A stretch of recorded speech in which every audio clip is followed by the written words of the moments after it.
창세기 4장 이야기도 창세기 3장만큼이나 잘 알려지고 유명한 본문이고, 교회를 좀 다닌 분들은 상세히 잘 알고 있는 본문입니다. 창세기 3장 사건이 끝난 후고 이제 가인과 아벨이 태어나서 하나님께 예배를 드리는 장면이죠. 가인도 제물을 가지고 하나님께 예배를 드렸고, 아벨도 그 제물을 가지고 하나님께 예배를 드립니다. 이 문제는 오늘 4장에서 중요하게 다루는 문제가 뭐냐면, 하나님은 가인과 그 제물을 받지 않으셨다는 거죠. 아벨과 그 아벨이 하나님께 드리는 예배만 받으신 거예요. 왜 그러냐는 거죠. 왜 가인의 예배는 하나님이 받지 않았을까? 이게 이제 오래된 질문이에요. 그렇죠? 성경이 쓰여지고 지금까지 수많은 학자들과 수많은 성도들이 고민했던 그 중에 하나가 요 고민이에요. 왜 하나님은 아벨의 예배는 받고 가인의 예배는 안 받으셨는가? 라고 하는 거거든요. 이게 오래된, 많이 하는 질문이죠. 여러 가지 주장들이 있습니다. 저 여러분들이 교회를 다니면서 몇 번은 들어봤을 만한 주장들. 예를 들어서 가인이 정성을 다하지 않았다. 그래서 하나님은 가인의 예배를 안 받은 거다. 뭐 예를 들면 농사 짓는 자에 있으니까 죽정이 이런 거 드려서 하나님 안 받았다. 아벨은 정성을 다한 거다. 이렇게 주장하는 주장들이 들어봤을 겁니다. 그럼 많습니다. 근데 나중에 보면 하나님이 가인의 예배를 안 받아다니까 가인이 안색이 변하고 분노하고 이러죠.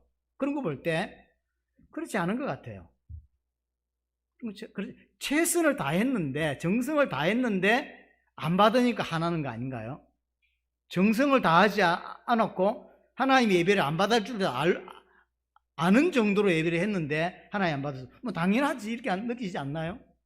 공부를 하나도 안 했어. 시험 점수가 안 나와서 그럼 당연한 거 아닌가요? 그런 거겠죠. 최선을 다했는데 점수가 안 나왔을 때 화가 나는 거죠. 그래서 이 주장도 그렇게 맞지 않는 것 같고요. 또 우리가 제일 잘 아는 게 뭐냐면, 피제사를 드리지 않았기 때문에 하나님 받지 않았다. 하나님 만나는 유일한 길이 보혈인데, 예수 그리스도의 보혈인데, 지금 가인은 이렇게 자기가 농사 지은 걸로 드렸기 때문에 하나님 안 받은 거다라고 주장하죠. 그 근거를 히브리서 11장 4절에 보면 예물이 증거하고 있다라고 표현하죠. 근데 이것도 사실 맞지 않아요. 왜 그러냐면, 창세기 4장은 레위기에서 하나님이 주시는 시내산에 주셨던 제사법이 존재하지 않았을 때예요. 제사법을 기준으로 했을 때는 그 말이 맞을 수 있죠. 하지만 제사법이 나오지도 않았는데 제사법을 끌어당겨서 피제사를 안 했다라고 말하는 건 좀 어부성설이고, 또 만약에 제사법을 기준으로 해서 갖다 대어도 문제가 없어요. 왜냐하면 오늘 본문에 보시면 3절에 제물을 하나님께 드렸다 그랬거든요. 제물. 이 제물이 민하예요. 민하. 히브리어로. 민하가 뭐냐면 레위기에서 나왔던 소제, 우리 소제에 대한 이야기를 배웠죠. 소제는 곡식을 하나님께 드리는 거예요. 그럼 이걸 기준으로 보는 게, 제사법을 기준으로 보면 도리어 아벨의 제사가 틀렸어요. 그렇잖아요. 민한데 왜 동물을 가지고 드려요? 민하는 소제고, 소제는 곡식으로 드리는 거지 동물의 피로 드리는 게 아니거든요. 오히려 아벨의 제사가 조금 더 잘못된 제사라고 보이거든요.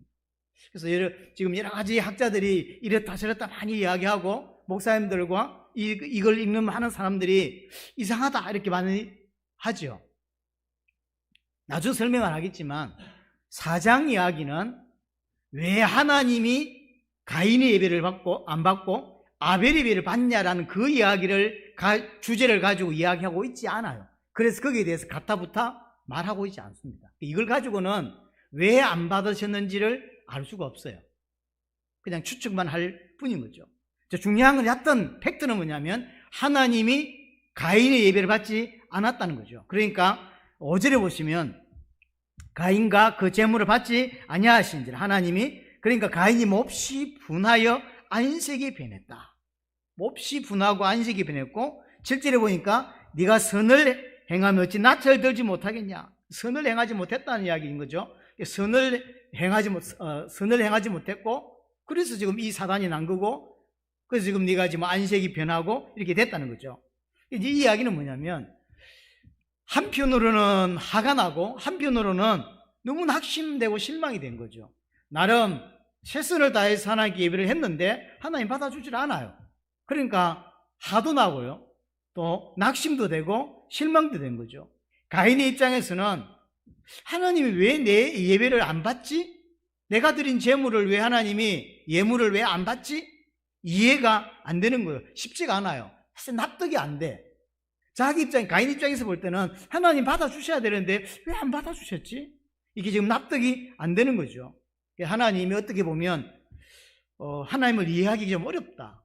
하나님의 행위가 사실 좀 부당하게 느껴지고 있는 게 지금 가인의 생각인 거죠. 좀 전에 말했듯이 도리어 팩트만 보자면 가인이 아벨보다 더 나은 제사를 드렸다고 보이거든요. 아벨 제사가 오히려 이 좀 잘못된 거 아니야? 이런 느낌이 있어요. 왜냐하면 가인과 아벨이 드린 제물을 보면 다 민하예요. 3절에도 제물은 이게 민하고요. 레위기 2장에 나오는 그 소제를 이야기하고, 또 아벨도 마찬가지죠. 이 다 민하입니다. 아벨과 그의 제물을 받으셨으나라고 되어 있는데 이 제물이 민하예요. 그래서 좀 전에 말했듯이 제사법을 가져와서 이렇게 해석을 해도 이 소제거든요. 그럼 곡식을 가지고 하나님께 예배하는 것이 더 적절하다고, 더 맞는 거예요. 그래서 오히려 피제사를 드린 아벨의 제사가 안 맞는 거죠. 왜냐하면 민하는 곡식으로 드리는 것이지 짐승의 피로 드리는 게 아니거든요. 그게 첫 번째. 두 번째, 민하를 다른 데도 쓸 때가 있어요. 그게 뭐냐, 민하라는 건 어떻게 쓰냐면 속주국이 이제 정복당한 속주국이 종주국 왕에게 어떤 조공을 바칠 때 민하라고 이야기해요. 민하. 그러니까 이제 우리나라가 옛날에 중국에 속국돼 있을 때 중국에다가 이렇게 조공을 바치잖아요. 선물을 보낸다고. 생일이다 또는 뭐 1년에 한 번씩일 때 막 많은 선물을, 여자를 보내기도 하고 막 하잖아요. 엄청난 선물을 보낼 때 이때 민하라 쓰게 돼요. 그래서 민하가 크게는 성경 안에서 두 가지로 쓰인다. 하나는 하나님께 소제로 드린다라고 할 때, 예배 드린다고 할 때 민하가 쓰여지고요. 또 하나는 선물을 한다, 조공을 바친다라고 할 때, 왕에게 조공을 바친다라고 할 때 민하를 쓴다고요. 근데 하나님께 선물을 드린다, 쉽게 말하면 구별되어서 선물로 하나님께 구별해서 드린다고 이렇게 가정했을 때, 왕은 하나님이라고 가정했을 때 창세기 4장 4절에 보면, 오늘 4절에 보면 양의 첫 새끼를 하나님께 드렸다 그랬죠. 이게 문제가 되는 거예요. 왜 그러냐면 첫 새끼는 전부 다 원래 하나님 거예요. 다 하나님 건데 하나님 것이라고 하는 증거로 초태생, 얼마 전에 배웠죠? 초태생, 첫 새끼는 전부 다 하나님께 드리는 거예요. 근데 하나님께 당연히 드려야 될 것을 선물로 드리나요? 돈을 갚아야 되는, 돈을 100만 원 갚아야 되는데 돈 갚는 걸 선물이라고 주는 사람도 있나요? 아니죠. 그건 선물 아니죠. 그거는 당연히 해야 되는 거지. 그렇지 않나요? 그러니까 민하라고 하는 이 단어를 소제로 봐도 가인이 더 올바르고요, 아벨이 제사가 이상하고요, 또 이걸 조공으로 해석해도 해필 그렇게 성경에 써놨어. 첫 새끼를 드렸다 했거든. 첫 새끼는 그냥 하나님께 당연히 드리는 거지, 그걸 선물로 조공으로 드릴 수는 없는 거죠. 이런 의미에서도 사실 가인의 예배가 더 옳다고 봐요. 아벨의 예배가 조금 더 이상해요. 또 하나, 가인이 장자죠. 가족이 이렇게 있으면 장자가 가족 전체를 대표해서 하나님께 나아가서 예배하죠. 그러니까 가인이 예배하는 것이 더 맞아요. 가인이 장자고 가족을 대표해서 예배하는 건데 왜 아벨이 등장했냐. 그래서 오늘 본문에 보면 그렇게 되어 있습니다. 4절에 아벨은 자기 도 양의 첫 새끼와, 우리는 그냥 이렇게 번역을 이렇게 했으니까 큰 문제가 없어 보이잖아요. 유대인들이, 히브리어를 아는 유대인들이 볼 때는 이 구절이 좀 이상하게 보여진다는 거죠. 왜 이상하게 보이냐면 아벨 또한 양의 첫 새끼로 예배를 드렸다라고 됩니다. 이게 뭐냐면, 왜? 하나님이 왜? 장남도 아닌데 지가 왜 예배를 드려? 이런 느낌인 거예요. 뉘앙스가. 그래서 도가 붙은 거, 우리나라에도 그래서 아벨은 자기 도. 여기 히브리인들, 유대인들은 쥐가 왜 예배를 드려? 가인이 대표인데? 이런 느낌이라는 거죠. 그러니까 우리가 볼 때는 그냥 가인도 예배하고 아벨도 예배하고 뭐 많이 예배하면 좋지 뭐 이런 느낌이지만 유대인들은 그렇게 생각하나요? 이상하다. 아벨이 지가 왜 장남 흉내를 내? 지가 차남이면서? 이런 느낌이에요. 그러니까 미나를 이렇게 해석해도 저렇게 해석해도 아벨이 좀 이상하고요. 장자로 계산을 해도 아벨이 좀 이상한 거예요. 지가 왜 예배를 했지? 이런 느낌이란 말이에요. 그래서 부자연스러운 거예요. 한국 표현으로는 부자연스럽지 않지만 히브리적 표현으로 볼 때는 아벨 예배가 조금 더 부자연스러운 거죠. 이상하다. 왜 자기가 더 예배를 드렸을까? 이렇게 느낌이 주는 거죠. 하여튼 하나님이 가인과 그 제물을 받지 않아요. 조금만 생각을 해보면 가인이 드린 제물과 가인이 드린 예배를 하나님이 받으실 것 같은데 거꾸로 아벨이 예배를 받으셨다는 거예요. 이게 지금 약간의 난해 구절까지는 아니지만 약간의 이상한데 이런 느낌을 주는 본문이 창세기 4장이에요.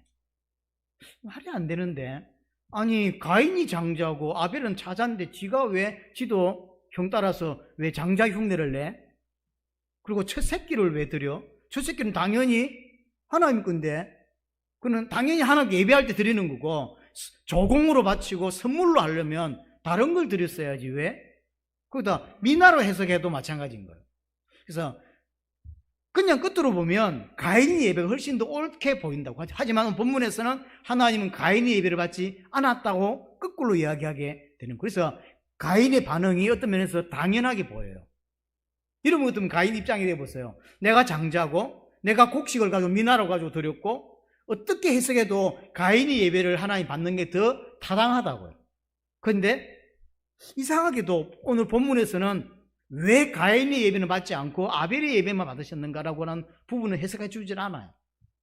그건 알 수가 없는 거죠. 왜 그러냐? 그 설명을 하려고 하는 게 아니기 때문에.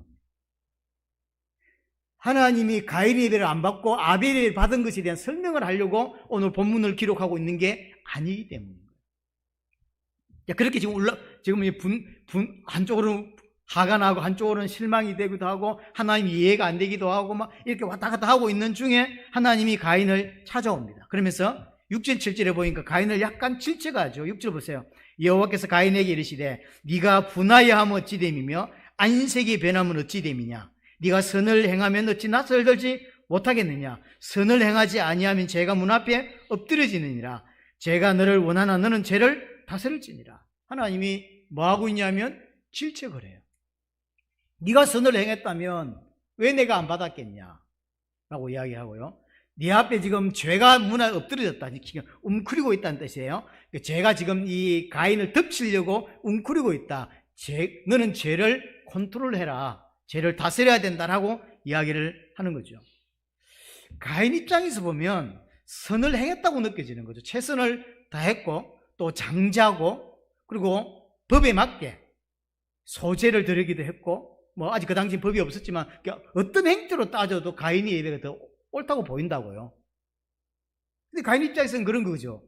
그런데 왜 내 예배를 안 받아주셨지? 라고 해서 좀 화가 났어요. 근데 하나님 뭐라고 하냐면 네가 분함이 어찌 됨이냐. 왜 분해요? 하나님이 안 받아줘서 분한 거지. 네가 지금 안색이 왜 변했냐? 하나님이 안 받아줘서 안색이 변했지. 누가 지금 하나님이 받아줬으면 아무 문제가 없었지. 이제 이 마음이거든, 지금. 근데 하나님은 전혀 모르는 척 야단을 치거든요. 이런 거 보면 하나님이 이게 뭐랄까요? 공감 능력이 너무 없는 듯한. 안 그래요? 공감 능력이 있는 분이라면 아니 내가 지금 안색이 왜 변했으며 내가 왜 좀 화를 내고 왜 그렇습니까? 하나님이 안 받아줘서 그런 건데 뭐라고 하면 왜 선을 안 하겠냐? 이러고 했거든. 그러니까 더 이상해. 더 하나님이 이해가 안 돼. 그런 거죠. 사실 하나님 때문에 화가 났고 하나님 때문에 낙심했죠. 근데 하나님이 전혀 모르는 듯이 그렇게 지금 안색이 왜 변했냐는 둥, 왜 화를 내냐는 둥, 이런 이야기를 하고 있거든. 하나님이 그럼 가인은 전혀 이해가 안 돼요. 납득이 안 되는 하나님 행동이 납득이 안 돼, 지금. 그러면 7절에 이야기합니다. 7절 중반부터요. 죄가 문에 엎드려 있느니라. 죄가 너를 원하나 너는 죄를 다스릴지니라. 이게 하나님의 명령입니다. 지금 어떤 상태냐? 죄가 네 앞에 엎드려져 있다. 웅크려 있다. 그래서 너를 덮치려고 지금 이렇게 웅크려 있다. 짐승이 지금 먹이를 잡으려고 이렇게 다 숨어서 웅크려 있듯이 그 모습이라고. 그래서 너는 죄를 컨트롤해야 된다. 조금 잘못하면 죄가 너를 지금 덮칠 거다라고 하는 거거든요. 성경에서 처음으로 죄라고 하는 단어가 등장하는 게 이 부분이에요. 창세기 3장에서도 죄라는 단어가 안 나왔습니다. 죄를 지었지만 죄라는 단어를 안 썼어요. 하지만 창세기 4장에서 드디어 죄라고 하는 단어를 사용하고 있죠. 지금 하나님께서 가인에게 지금 어떤 상태인지를 설명해 주고 있는 거예요. 죄를 컨트롤해야 되는 상태라는 거죠. 죄를 짓지는 않았어요. 하지만 지금 죄를 지을 바로 직전의 상태에 있다는 거죠. 그래서 너는 죄를 다스려야 된다. 안 다스리면, 컨트롤하지 않으면 금방 죄에게 장악될 거고 죄에게 완전히 삼킴을 받아서 죄를 지을 수밖에 없다. 그래서 죄가 너를 삼키려고 하는 바로 그 단계다, 지금. 아직 죄를 안 지었다는 거예요. 죄를 짓기 바로 앞이라는 거예요. 까딱 잘못하면 지금 너는 완전히 죄에 지금 사로잡힌다. 그래서 죄를 컨트롤해라 라고 하는 거죠. 그럼 가인이 언제 죄 짓습니까? 언제 죄를 짓죠? 하나님께서 너는 죄를 다스려야 된다라고 하는 명령을 주시자마자 그 명령을 어기고 아벨을 팔절에 쳐 죽이 뿌리죠. 하나님의 명령을 어기고 아벨을 죽여. 이게 가인이 죄를 짓는 순간이라고. 그래서 오늘 가인과 아벨 이야기는 하나님이 왜 예배를 안 받아주셨냐 그 이야기가 아니라 죄가 뭔지, 조금 더 정확히 말하면 죄의 본질이 뭔지를 설명하기 위해서 기록된 거예요. 죄의 본질이 뭔지. 이걸 왜 기록했냐면 이 땅에 하나님을 믿는 수많은 백성들이 가인과 똑같은 상황이 벌어지기 때문이에요. 사실은 우리의 상황이, 우리의 현실이 가인과 똑같이 벌어질 수 있어요. 그게 뭐냐면 내가 하나님이 잘 이해가 안 되는 거예요. 하나님이 내게 어떻게 이럴 수가 있지? 하나님이 이해가 안 되죠?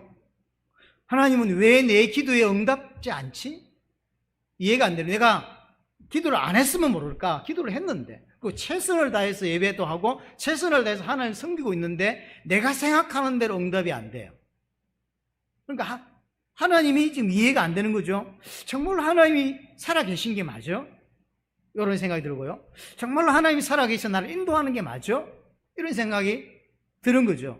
그래서 하나님이 행하시는 일을 통해서 하나님이 선하시고 하나님의 공의로우심을 그렇게 믿을 수가 없는 거예요. 하나님이 정말로 선하시고 하나님이 공의로우신 분이 맞다면 저 나쁜 놈들을 이게 지옥 데려가는 게 맞고 우리를 축복하는 게 맞고 그렇게 보인다고. 그렇죠? 이상한 놈들이 얼마나 많습니까, 세상에. 그런 놈들은 하나도 안 잡아가고 진짜 하나님을 위해 살고자 하는 사람들 어려움이 넘어오고 도대체 하나님의 공의가 이해가 안 돼요. 진짜 복음으로 살려고 하는 성도들에게는 축복을 안 주고 복음도 모르고 오만 죄를 다 짓고 다니면서 사는 그런 종교인들은 또 복음을 많이 받은 것 같아. 이상하게. 그러니까 하나님이 도대체 하나님의 공의가 이해가 안 되는 거예요. 가인이 딱 이 상태죠. 내가 뭘 잘못했어? 내가 아무리 생각해봐도 장자고 아무리 생각해봐도 아벨보다는 훨씬 나은 하나님께 예배를 드렸는데 왜 내 예배를 안 받았죠? 이해가 안 되는 거죠. 납득이 안 돼. 하나님이 행하시는 행동이, 하나님이 행하시는 게 도대체 난 납득이 안 돼요. 이해가 안 돼요. 그게 우리의 삶 가운데 여러분들이 하나님을 믿고 이 땅에 살아가면서 그런 생각이 계속 들어온단 말이에요. 도대체 하나님이 행하시는 게 기준이 뭐냔 말이에요. 진짜로 주를 위해 살고자 하는 사람들이 새벽기도 하고 가다가 교통사고로 죽기도 하고, 주를 위해 살겠다고 직장도 버리고 선교 나갔다가 이래가지고 사고로 죽고, 특별히 보호해줘야 되는 거 아닌가요?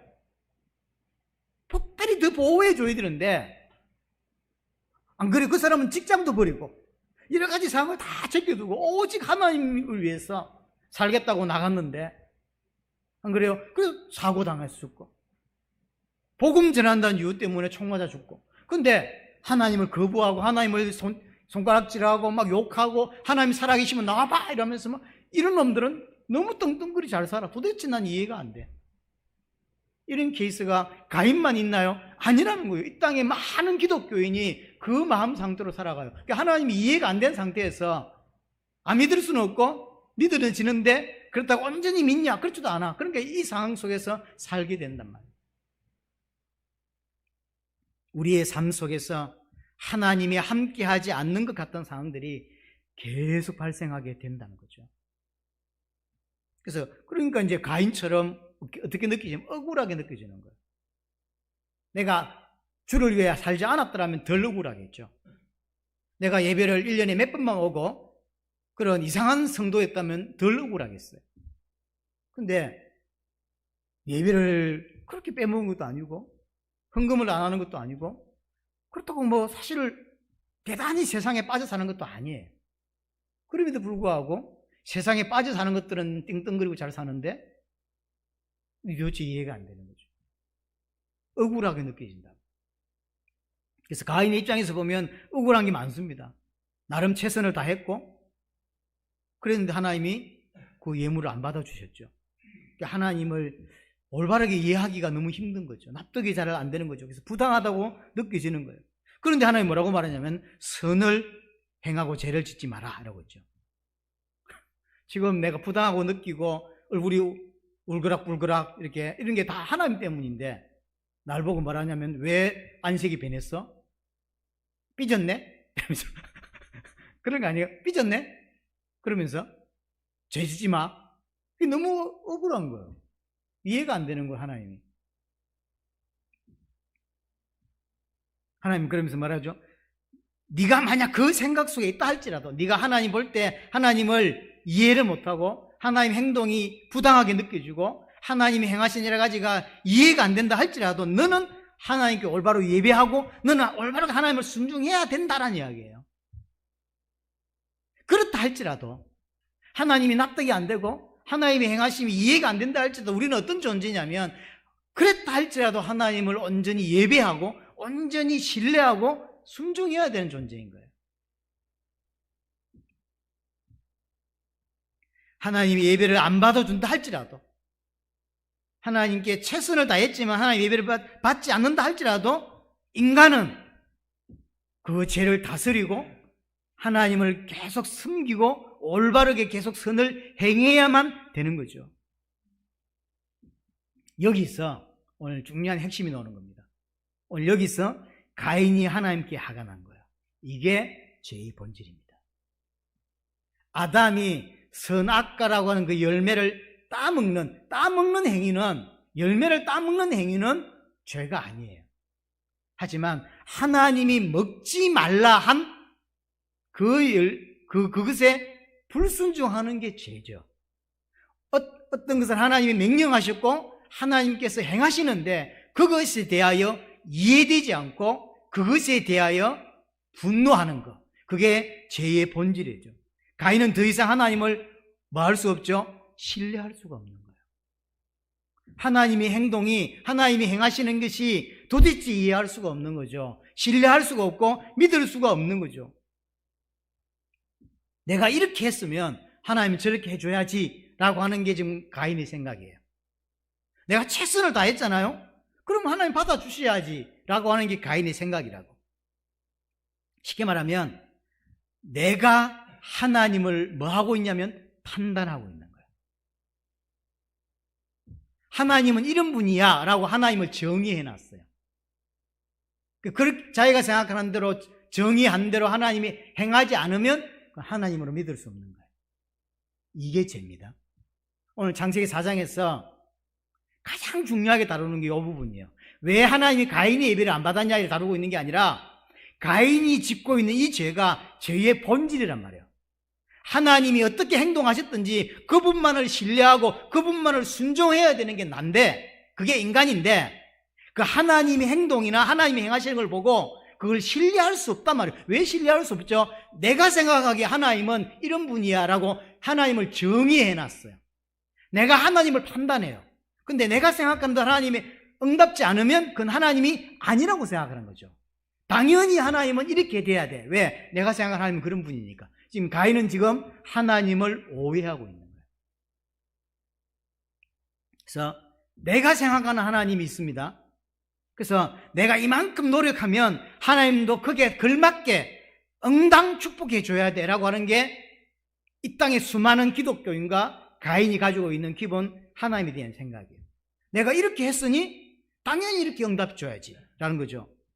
내가 생각하는 대로 움직여주는 하나님이 내가 믿는 하나님인 거예요. 근데 내가 생각하는 대로 움직여주지 않는 하나님은 하나님이 아닌 거예요. 이게 죄입니다. 이게 본질의 죄입니다. 선악을 알게 하는 어떤 나무 열매를 먹었다고 하는 게 죄가 아니라 하나님의 말씀에 불순종하고, 왜 불순종했어요? 왜? 하나님을 더 이상 신뢰할 수가 없는 거죠. 이게 죄의 본질이에요. 가인은 더 이상 하나님을 신뢰할 수가 없어요. 가인은 더 이상 하나님을 믿을 수가 없는 거예요. 왜냐? 내가 생각하는 하나님은 내가 이렇게 했을 때 저렇게 응답 주시는 게 하나님이지. 내가 이만큼 노력했을 때 그만큼 축복해 주시는 게 하나님인데, 가인이 노력한 대로 최선을 다한 예배를 하나님은 받아주질 않아. 이게 안 맞는 거예요. 그래서 인간들이 생각하는, 기독교인들이 생각하는 하나님이 어떤 분이냐면, 내가 생각하는 A라고 하는 걸 하면 A 다시로 나와야 그게 하나님인 거예요. 근데 A를 내가 했는데 B 다시로 나오면 그건 하나님인 게 아닌 거예요. 이게 제 본질입니다. 내가 생각하는 대로 하나님이 움직여줘야 돼요. 내가 생각하는 대로 하나님이 따라줘야 그게 하나님이지, 그게 우리가 믿는 거지 라고 생각한다고. 그게 죄 중에 죄입니다. 성경에서는 가장 큰 죄, 그게 죄의 본질이라고. 그게 원죄예요. 내가 이렇게 예배했으니 당연히 하나님이 이렇게 응답 주셔야지 라고 생각한다고. 그건 이미 하나님이 아니라는 사실을 기억하셔야 돼요. 내가 하나님을 정의하고 내가 하나님을 이런 하나님이라고 이렇게 정의해놨어요. 근데 그대로 움직여주지 않는 하나님은 하나님이 아닌 거예요. 그래서 그 뭐죠? 우상이에요. 그 사람은 지금 우상 숭배하는 겁니다. 가인은 벌써 우상 숭배로 빠진 거예요. 여러분들이 교회를 다니면서 가장 위험한 게 뭐냐, 이 부분이거든요. 내가 생각하는 대로 움직여주지 않는 하나님은 하나님이라고 인정할 수 못하는 거예요. 그렇죠? 이게 가인의 본심이고 이것이 죄의 본질이에요. 창세기 4장은 단순히 아벨의 제사를 하나님이 받으셨다, 안 받으셨다, 뭐 이런 이야기를 하고 있는 게 아닙니다. 그래서 말씀을 드렸지만 가인이 놓친 게 뭐냐면 하나님이 누구이고 내가 누구인지를 좀 놓치고 있어요. 하나님은 창조주 하나님이고 나는 그 하나님이 만든 피조물이라고요. 하나님은 내 생명을 이 땅에 있게 만드신 여호와 하나님이고 나는 그 하나님으로부터 파생된, 하나님으로부터 존재하는 종이라고, 피조물이라고. 막말로 이야기하자면 하나님 마음대로 돼야 돼요. 그렇죠? 내 마음대로가 아니라 하나님 마음대로 해야 돼요. 만약에 가인이 예배를 하나님 안 받으셨다, 하나님 마음이어야 돼요. 하나님 마음대로지 가인 마음대로 되는 게 아니거든요. 근데 가인은 이걸 놓치고 있어요. 하나님이 누군지를 놓치고 있는 거죠. 하나님은 창조주 하나님이고 내 인생의 주인이고 내 생명의 주인이시고 모든 것이다. 나는 피조물이고 나는 종이고 나는 아무것도 아니고 나는 그분이 오직 순종해야 되는 자다라는 사실을 놓치고 있는 거예요. 놓치니까 뭐하죠? 하나님을 함부로 판단하고 지가 하나님 자리에 벌써 서버렸죠? 그게 죄예요. 하나님 자리에 서서 하나님을 판단하고 있어요. 하나님 이런 거야. 이렇게 탁. 내가 이렇게 했을 때 이런 정도 응당 축복하지 않는 것은 하나님 아니지. 이런 거죠.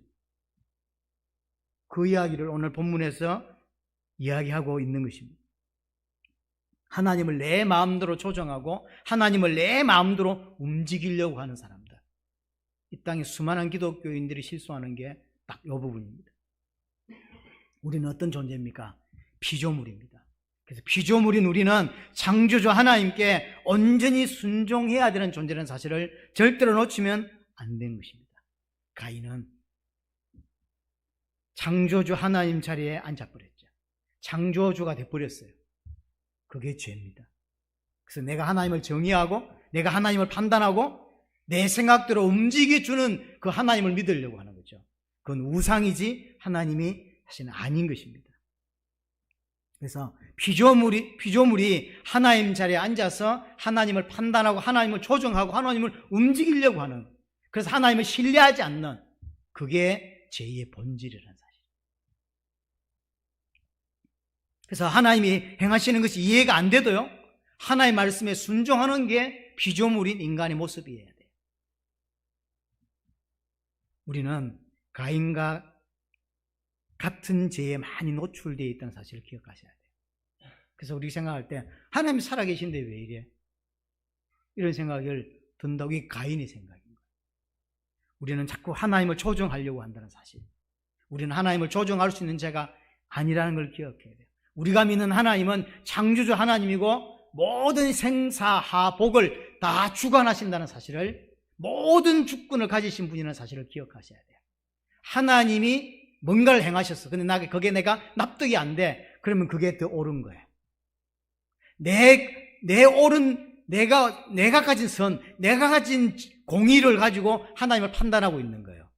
그럼 내 공의가, 내가 갖고 있는 이 기준이 하나님보다 더 선합니까? 아니란 말이에요. 내 기준이라니까. 그러니까 하나님을 진짜로 판단하고 하나님을 그렇게 말하려면 최소 어느 정도 되냐면 하나님보다는 선해야 되고 하나님보다는 공의로워야 돼요. 근데 하나님보다 공의롭냐? 그렇지가 않거든요. 이 땅에 100% 선하시고 100% 공의로우신 분은 누구냐 하면 하나님밖에 없어요.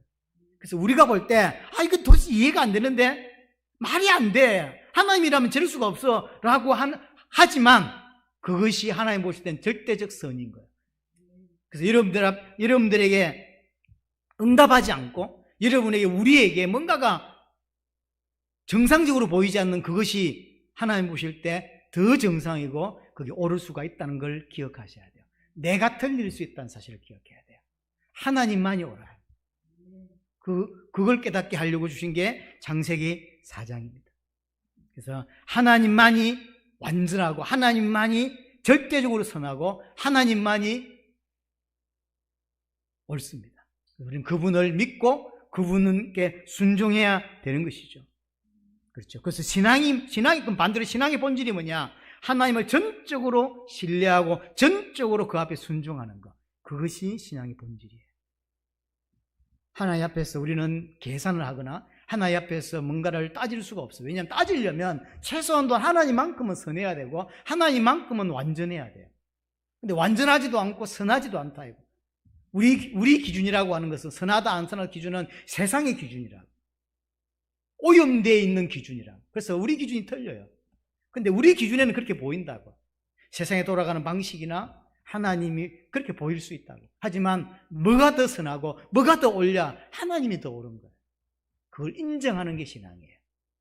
내가 볼 때 세상 돌아가는 게, 세상을 하나님이 주관하신다는데 지금 저런 식으로 세상이 돌아가는 게 맞냔 말이에요.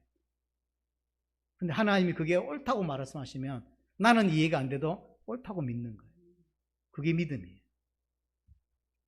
자, 그래서 창세기 4장 이야기는 하나님이 가인의 예배를 받지 않았다는 그런 이야기가 아니라 창세기 3장 사건이 그대로 창세기 4장에도 반복되고 있다는 이야기를 하려고 하는 거예요.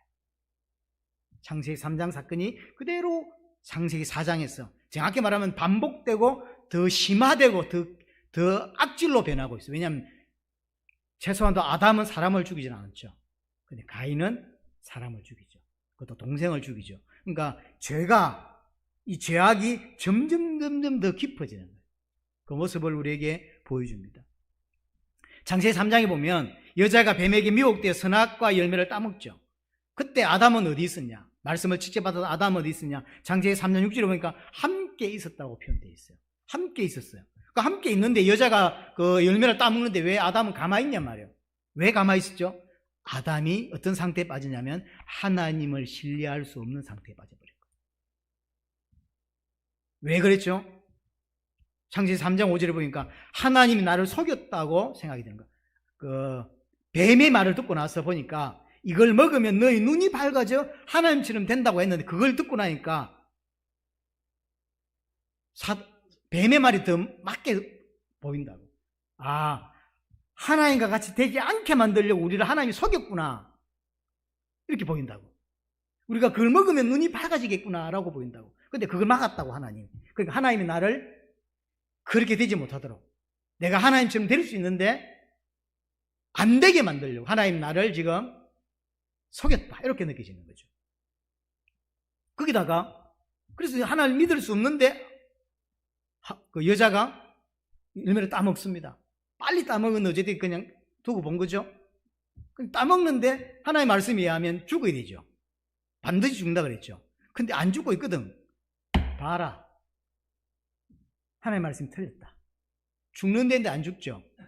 이 사단 말이 맞다 이런 생각이 듭니다. 이게 죄라는 거예요. 하나님이 내게 거짓말했구나. 만약에 여자가 포도인지 뭔지 모르지만 그걸 먹었을 때 결국 죽었으면 아담은 절대 안 따먹겠죠. 하나님 살아계시다 이러면서 안 따먹겠지. 근데 여자가 따먹었는데 안 죽거든. 야, 하나님 나를 속였네. 내가 더 성공하고 내가 더 하나님처럼 될 수 있는데 그거 하나님 막았어 라고 느끼는 거예요. 하나님을 엄청 곡해하죠. 오해하게 되는 거예요. 아담이 왜 열매를 여자가 준다고 먹었냐? 이유는 하나인 거예요. 하나님의 말씀을 더 이상 믿을 수 없기 때문이에요. 하나님을 더 이상 신뢰할 수 없기 때문이에요. 그래서 열매 먹는 건 결과예요. 열매 먹는 게 중요한 게 아니죠. 하나님을 신뢰할 수 없다. 하나님 더 이상 믿을 수 없다라는 거죠. 이게 죄의 본질이라는 거죠. 그게 가인 사건은 그대로 나오죠. 더 이상 하나님을 믿을 수 없는 거죠.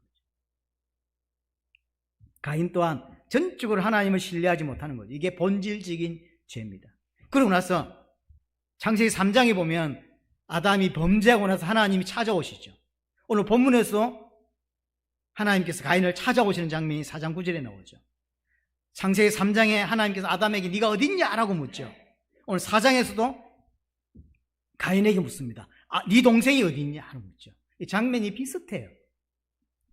똑같이 나와요. 핑계대는 것도 비슷합니다. 하나님이 주신 여자가 내게 줌으로 말미암아 내가 먹었습니다. 핑계를 하나님께 대죠. 하나님이 여자를 내게 안 줬으면 내가 죄를 지었겠어요?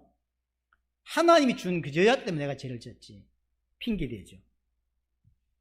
창세기 4장 9절에도 가인도 마찬가지죠. 죄가 뭐 아벨 지키는 자입니까? 하나님이 지켜야지 왜 날 보고 지키라 그래. 똑같아. 이게 창세기 3장이 창세기 4장 그대로 좀 반복되고 있는 걸 보여주고 있습니다. 자, 그러면 정리하면서 그러면 이제 한 가지 짚고 넘어가야 될 게 뭐냐면 왜 하나님은 아벨의 제사를 받아주셨는가라는 거죠. 앞에서 살펴봤지만 아벨은 자기가 없는 사람이에요. 차남이거든요. 자기가 없죠. 거기다가 재물이 미난데 제사법하고도 맞지도 않아요. 그렇죠? 제사법으로 해도 안 맞고 이걸 선물이나 조공으로 해석해도 안 맞아요. 지금 아벨이 한 제사는. 그래서 아벨이 제사는 하나님이 받으실 만한 조건이 하나도 없어요. 자격도 없고 예물도 안 맞고. 근데 하나님은 아벨의 제사를 받아주셨다고. 이게 뭘 설명하는 거죠? 이걸 은혜로 설명하는 거예요. 그래서 그럼 어떻게 해서 아벨이 그걸 깨달았는지는 설명하고 있질 않아요. 아벨이 어떻게 해서 하나님 믿게 되었는지, 그래서 하나님 그걸 받아주셨는지는 성경에 나오질 않아요. 중요한 건 뭐냐면 하나님의 은혜로 말미암아서 올바르게 예배할 수 있었다는 거예요. 육신적으로 볼 때는 아벨의 예배가 사실은 올바르지 보이지 않습니다. 그럼에도 불구하고 만약에 틀린 이야기를 그냥 맞게 해석을 해봅시다. 피제사가 제가 볼 땐 틀린 이야기예요. 하지만 피제사가 맞다고 칩시다. 그러면 그 피제사를 왜 어떻게 깨닫게 됐냐는 거예요. 은혜로 깨닫게 됐단 말이에요. 은혜라는 거예요. 은혜. 아벨이 잘나서 하나님을 알고 하나님을 예배할 수 있는 게 아니란 말이에요. 아담의 아들이기 때문에 예배하는 것도 아니에요. 아담의 아들이기 때문에 믿는 것도 아니에요. 은혜라는 거죠. 우리에게 가르치고 싶은 거. 하나님은 어떻게 아벨의 예배를 받으셨는가? 가인은 안 받으면서 뭘 가르치죠? 은혜라는 거죠. 자기가 없는 아벨이 사실은 예물도 엉터리로 드리고 있고 차남인데 드릴 수 없는 자인데 드렸다고. 그럼에도 불구하고 하나님은 이상하게 거꾸로 말도 안 되게 아벨의 예배를 받으셨다고. 왜 그러냐? 하나님께서 아벨에게 은혜를 베풀어 주셨기 때문인 거죠. 우리가 잘났어, 메리트가 있어서 하나님이 자녀로 부르신 게 아니라는 사실. 에베소서 2장 8절 9절을 보니까 은혜로 인하여 그 믿음으로 말미암아 구원을 받는 것이고요, 이것이 너에게서 난 것이 아니라고 이야기하죠. 하나님의 선물이고, 그래서 행위에서 난 것이 아니라고 이야기하죠. 자랑치 못할 거라고 이야기합니다. 은혜예요. 여러분들이 믿어졌습니까? 하나님은 은혜입니다. 그래서 우리의 자녀들에게 뭐가 필요한 거냐면 은혜가 필요한 거예요. 우리 교회에 정말로 뭐가 필요하냐? 하나님의 은혜가 필요한 것입니다. 신약에서 가인과 똑같은 인물이 어떤 인물이냐면 바리새인이에요. 그렇죠? 자신의 의로 당연히 하나님 나라 갈 수 있다라고 생각하는 자들이죠. 내가 노력한 만큼, 내가 열심히 한 만큼 난 당연히 천국 가는 건 당연하지 이라고 생각한다고요. 그게 바리새인이죠. 가인이 딱 그 생각을 하고 있잖아요. 내가 이렇게 했으니 당연히 하나님 받아주셔야지 라고 생각을 하는 거죠. 하지만 당시 바리새인 주위에 세리나 창녀들, 절대로 바리새인들을 볼 때 구원받을 수 없다고 생각하는 사람들, 이 사람들이 구원받죠. 거꾸로 됐어요. 아까도 말했죠. 아까도 아벨 제사와 가인 제사를 객관적으로 따지자면 가인의 제사를 하나님이 받고 아벨의 제사를 안 받아야 마땅한 것 같아요. 그리고 바리새인과 창녀를 비교할 때도 바리새인들이 하나님께 하는 것이 더 성경적인 것 같다고. 하지만 하나님은 거꾸로 하시죠. 열심히 율법을 지킨 이 사람들, 바리새인들은 자신의 의로 하나님께 나아갔는데 하나님은 받아주질 않아요. 하나님 인정해 주질 않아요. 자격이 없음을 깨닫는 이 거지들, 그 다음에 창녀들, 세리들은 하나님께서 긍휼과 은혜를 베풀어 주셨죠. 은혜. 그리고 이걸 하나님이 안 받아주니까 지금 바리새인들 뭐라 했죠? 이를 갈았죠. 그럼 가인도 어떻게 했죠? 똑같죠. 살인을 해버리죠. 모습이 가인의 모습과 바리새인의 모습이 똑같습니다. 그래서 아담의 문제가 결국 가인의 문제고요, 이게 반복되고 있음을 이야기하고, 결국 이 가인의 문제가 곧 우리의 문제인 거죠. 이 시대에 사실은 내가 가인이에요. 우리가 가인이라니까요. 아벨이 아니라 우리가 가인이요. 근데 가인인데 하는 짓이나 하는 생각이나 이런 많은 것들이 딱 가인이라고. 가인인데 하나님 우리를 자녀로 불러주셨다고. 이게 뭐죠? 은혜라는 거예요.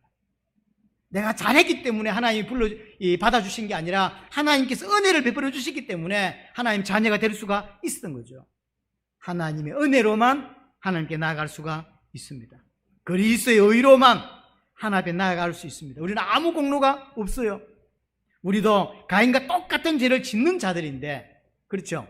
내가 생각하는 대로 해줘야 하나님이라고 믿을 수 있을 것 같고, 그래서 내가 원하는 대로 하나님 응답해 줘야 될 것 같고, 그래서 내가 하나님을 이러쿵저러쿵 판단하고 이런 게 해주는 게 하나님이지 라고 생각하는 게 우리인데, 그렇잖아. 그런 우리를 하나님 은혜를 베풀어주셔서 그 하나님만 순종하고 그 하나님만 의지하는 자로 계속 만들어 주신다.